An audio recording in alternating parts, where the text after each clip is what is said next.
pusher natin mga idol. Tatakpan lang natin to dito. Epoxy lang siguro. 6mm pa lang size nito para sa 8mm na barrel na ginawa natin. Saktong sakto lang ang ano niya, sukat. So ganito siya mga idol.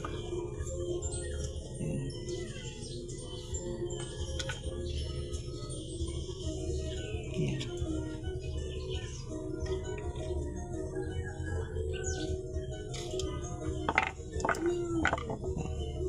Ito pala yung sa ano niya, sa ito na yun, ano,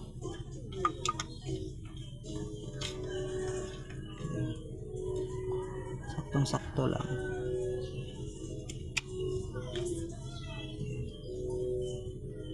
So ganyan lang yan, ganyan lang.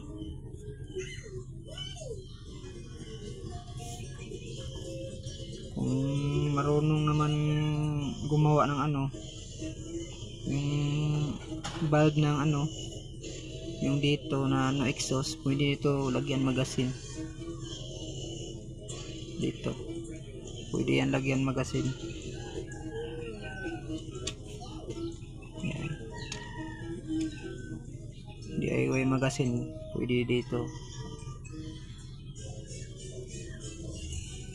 Iba pareha lang tong ano, parehang design pero hindi magkapari ang haba niya. Ito kasi iba ang ano ko dito,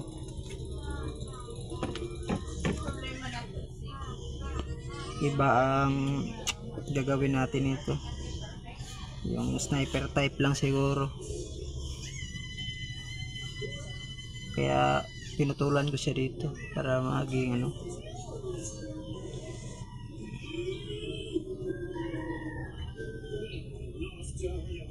para hindi masyadong ito naman.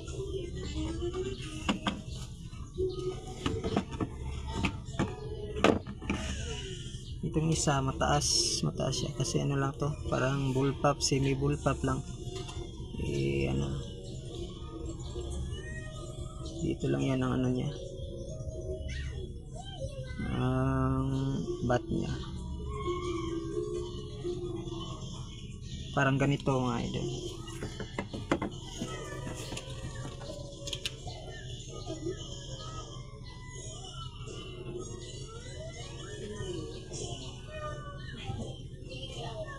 Gawas. Ito mga idol.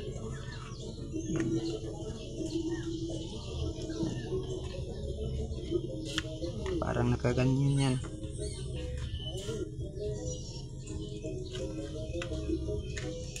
Yan.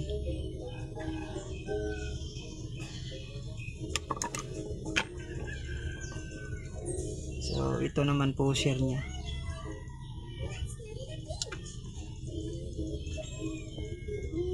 Saktong sakto lang.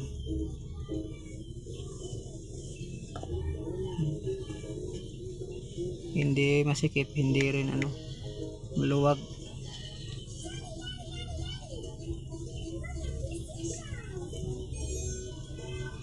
Ano lang ito is hindi ito lalabas pag kinasa mo na pag ganyan, pag ganyan.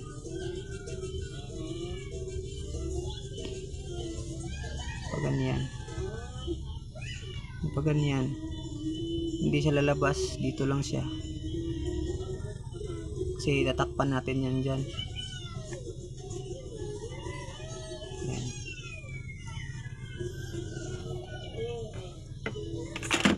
Ito naman sa sniper type, pag kinasa mo yan lalabas ang ano niya. Yan. Ito.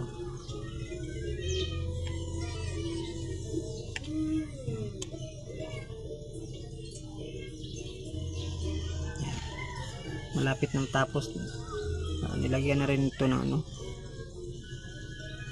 divider.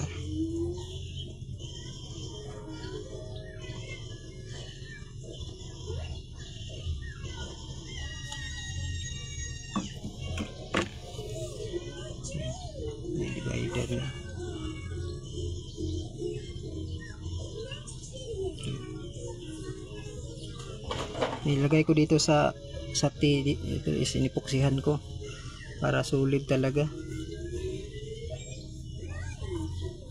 Pwede na hindi na lagyan dito ng epoxy. Basta ang importante dito sa ano, ilalim. Pwede na lang dito, glue na lang dito. So, yun.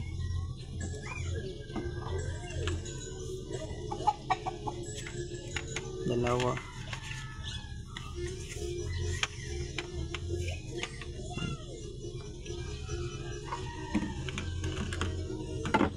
Tatlo to pero hindi ko pa sinimulan yung condor design ko na slide barrel. So yun lang, salamat.